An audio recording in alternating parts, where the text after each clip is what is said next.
Governor David Garcia and Steve Farley. So it's an exciting night. I'm really proud to be an AEA member and being out in front of these education issues as they regard politics.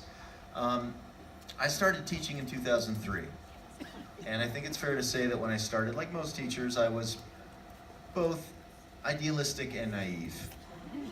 And I was idealistic because I, got into public service, and I really believed in that. And I took the first job I was offered because I told myself I would, and that was teaching in the Navajo Reservation in Ganado, teaching a very underprivileged population that taught me a lot about, some of the struggles that some communities face. But I was also naive because I thought it was uncontroversial that the state government would support public education. This shouldn't be a partisan issue. This should have nothing to do with your party affiliation or lack thereof. And of course, I've had that naivete beaten out of me routinely. So the budget cuts, during the recession, extreme budget cuts, the loss of our capital funding. Now we're starting to give money away to people who need it the least, siphoning off money to charter schools, private and religious schools. Results-based funding is the latest thing, to give money to the schools that are already doing the best on the state tests. Drives me nuts. And last year, of course, the basic removal of teacher certification, because God forbid we be highly qualified to do this professional work. But all that said, I think I've maintained my idealism, and that's because I'm grounded in some ideals. And the foremost of which is a great quality public school for every child in this state. That's why we're here tonight. So these candidates are here to talk to us about that. Without further ado, I will introduce our AEA Vice President, the wonderful Marisol Garcia.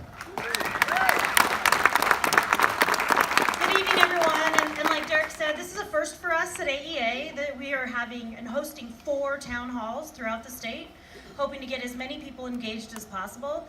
Next week we'll be in Yuma, and then in a couple weeks after that we'll be in Tucson, and then back to Phoenix. I'm a middle school social studies teacher in the Isaac School District. We have about 7,000 students, so it's a very small school district.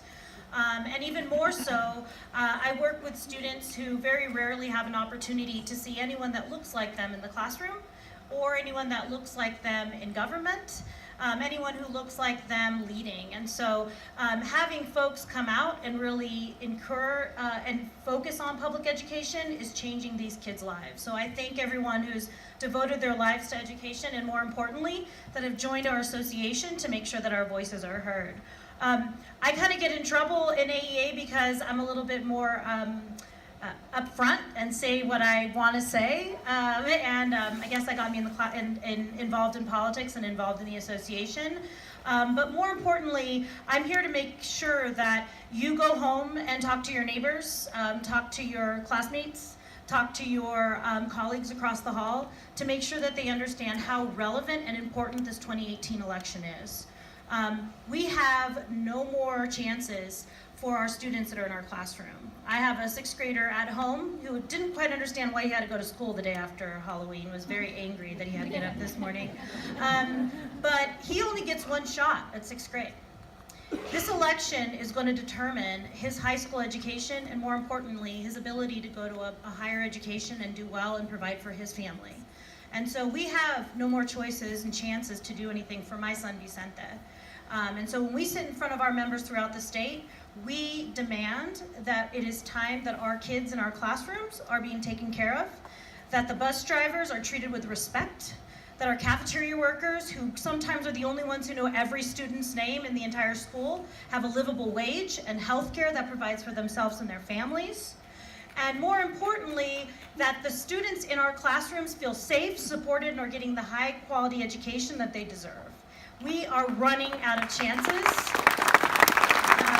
And this election is the most important for my son, and I'm going to put every inch of myself into making sure, so this is one of our first chances. I want to kind of model what Sinead's doing, and Sinead is holding up our moderator. It's Associate Professor Wendy Tapia from NAU. She is going to moderate this and go through the ground rules, but definitely get your cards there. And so Wendy, if you'd come on up, and we'll get this started. Thank you for coming out, and make sure that you share this out and get involved.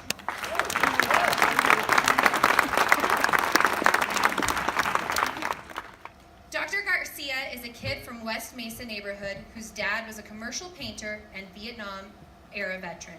His mom juggled parenting along with a job at the electronics factory to help make ends meet, and still lives in the home where David was raised. David married his high school sweetheart, Lori, and they have 2 daughters, Lola and Olivia, who attend our public schools. I believe are here tonight. At 17, he enlisted in the U.S. Army Infantry.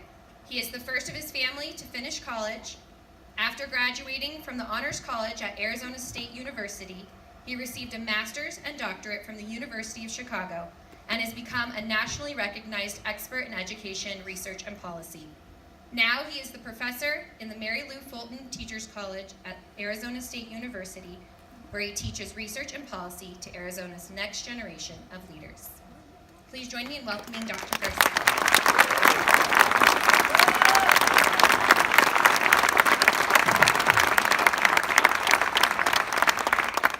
Our next candidate is Senator Steve Farley. Steve Farley is a 53-year-old small business owner and father of Amelia, 21, and Genevieve, 17. He was first elected to the Arizona legislature as a state representative from District 28 in November 2006, eventually rising to become House Assistant Minority Leader. He was elected to represent the citizens of District 9, which is in Tucson, as state senator in 2012. He now serves as Senate Assistant Minority Leader and Ranking Democrat on the Finance Committee, as well as member of the Appropriations, Financial Institutions, and Ethics Committees. When he's not at the state capitol, Steve is a well-known artist and graphic designer. He has run his own public art and graphic design business since 1991. Let's welcome Steve Farley.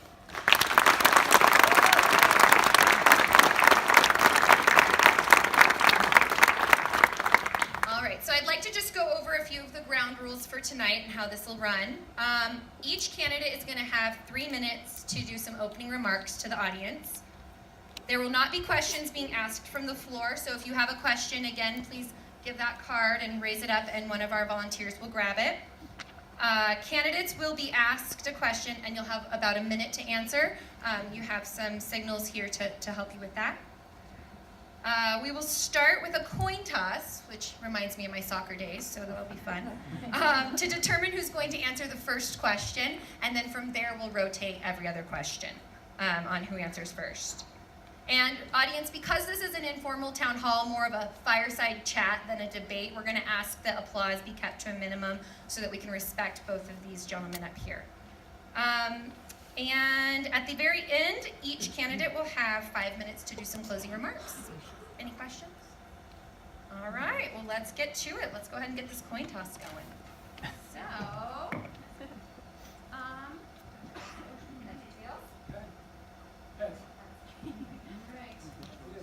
heads it is, all right. So, would you like to answer the first question first or second? First. Oh, you're going to kick over? Yeah. So you're going to kick. All right, here we go. There it is. So we're Actually, I'll go first. You want to go first? I'll tell you why I'm going to start off. Because every time Steve and I do these debates, they go in alphabetical order. And he has started every single time, except for now. Steve, I'll get this thing started for us and then close if works out okay. That sounds good to me. All right. So are we to do a 3-minute introduction? That's my understanding. Just a quick introduction. Is that right? So first off, I want to tell you how excited I am to be here. Very excited to be in Flagstaff. Excited to talk education. I also want to let you know how grateful I am that you were here. It is Game 7 of the World Series. The truth is, I probably wouldn't be here. Where's my neighbor Tim, who's a big Houston Astros fan? He's here for the debate. Thank you, Tim. He's watching. He's not listening to anything we're saying, I know, but thank you for being here. And last, I need to show my appreciation for AEA, and a quick plug for AEA. When we win this, we're going to work with AEA to create education policy. So for those of you educators out there that are not in the association, see Doug, Marisol, Stephanie, and get joined up now, because you're going to have a huge voice in the governor's office for sure. So thank you. So you heard the quick bio. Kid from the neighborhood, joins the military. But I'm gonna give you some of the in-between in there, just so you understand what that really means. And for me, growing up, I was the first in my family to go to college. Like a lot of our kids, like a lot of our students, my parents loved me very much. They just had no idea how to get me on to higher education. We had to rely on outside folks. In fact, my family did, my mom did, what every really good, caring mother did in our neighborhood. And that is, she bought the Encyclopedia Britannica from the salesman at the door. I'm not kidding. And she said, read, go, do this. We'll start reading. And for me, it meant that we had to spend time outside with teachers and understanding how to make it. Now, I would like to tell you that I was a really good student and I listened and my path was pretty direct, but that wasn't the case. I was that kid, and I remember this, who it had to be relevant for it to matter to me. My wife, Lori, who's sitting here, we've been dating since we were 15, 16. She studied hard and did it right. For me, I joined the military, A, out of a sense of duty, but B, because I needed college money. And one of the most successful government programs we've had to date, the GI Bill, changed my life. That, and along with 3 other things, Drill Sergeant Plank, Drill Sergeant Morales, and Drill Sergeant Barry, I turned things around and did much better at ASU. I had the real privilege of getting a doctorate at the University of Chicago, most of you know John Dewey School of Education, and have since spent my time in education and education policy, working at the state legislature. I was associate superintendent for the state of Arizona, so I was in an executive position. And for the last 12 years, partly thanks to Marisol's dad, who gave me an opportunity to fulfill my dream to be a professor, I've been teaching and learning at ASU as a professor. In fact, 2 weeks ago, I just submitted a book manuscript on school choice to be printed by MIT Press, so that internationally folks can get a good understanding of what we've been able to do here, or not been able to do in school choice here in the United States. And so my background has been exclusively, really largely around public education and around education in general. And so look, folks, to put it simply, it means that there is no person better prepared to lead Arizona public education into the future and make it one of the best in the country than me. But on top of that, I also have the ability and the lived experience of our students and our families. I know what it's like to be in our schools. I know what it's like to be the first in your family to do something. And I know what it's like to have to face those challenges. And it's that value system that you can't read in a policy report and you can't learn from the statistics that I'm going to take with me to the governor's office. And despite the fact that we're talking education, and despite the fact that this is a central issue, do not let us leave this stage without asking us and us telling you exactly how we're going to win. Because one of the things we have not done well on our side is spending time and energy on winning. Because if we do not do that, if we don't talk about winning seriously, then all these ideas you hear tonight are just that, ideas. And they're never going to get put into action. And so with that, I'm looking forward to it. It's going to be a lot of fun, and thank you for being here. Appreciate it.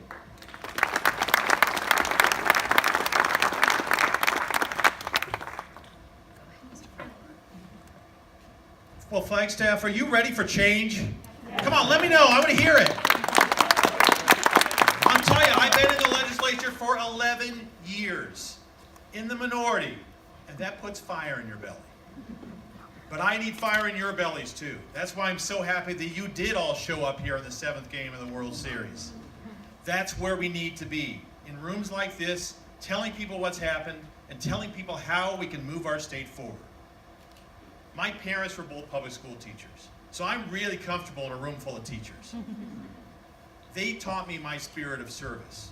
And public service is something that I've been doing for 11 years in the last legislature. I started in the House, I'm in the Senate now. I know our budget inside out from serving on the Appropriations Committee. I know our finance structure inside out. And I know when Governor Ducey says we don't have enough money to pay for a decent public education system, he's lying. We have the money, we've chosen to give it away. And hopefully we'll be able to talk more detail tonight about exactly how I propose to be able to fully fund and invest in ourselves for once, without raising our taxes. And I know how to do it because I've been on these committees. Like I said, I've been in the legislature 11 years, but for the last quarter century almost, my most important job has been as a dad. I have 2 daughters. My oldest one's actually 23, just turned 23 now. She just graduated Washington University in St. Louis last May. She's now living in Brooklyn, having a great adventure in her life. My youngest daughter just graduated from Tucson High School last May. She was number 18, a class of 755, and I'm very proud of her. She's now a freshman at Mount Holyoke College in Massachusetts. I went and saw her on Parents Weekend a couple weekends ago. Amazing stuff she's doing. And I saw particularly for the last 4 years at my daughter's high school, Tucson High, the devastating effects of these cuts to public education by this governor and this legislature. There are 6 counselors for 3,200 kids at that school. They have a third of the computers they need, and the average age is 12 years old. And they have 10% of their classrooms locked away because they're literally hazardous to inhabit. Because this legislature and this governor has refused to fund the legally required building renewal formula at full 100%. They funded it at 10% for the last 9 years. That has to change. The only way we've ever invented to effectively allow people to lift themselves from poverty is universal, high-quality public education. And 1 in 4 kids currently live in poverty in this state. It's time to invest in ourselves. And I have the experience, the knowledge of the policy, the knowledge of the people, the knowledge of how to win elections. And I plan to be the next governor of the state of Arizona and finally lead as we invest in ourselves. And I'm going to need your help. So as you go out of here tonight, I need you to tell 10 people that there's hope for this state.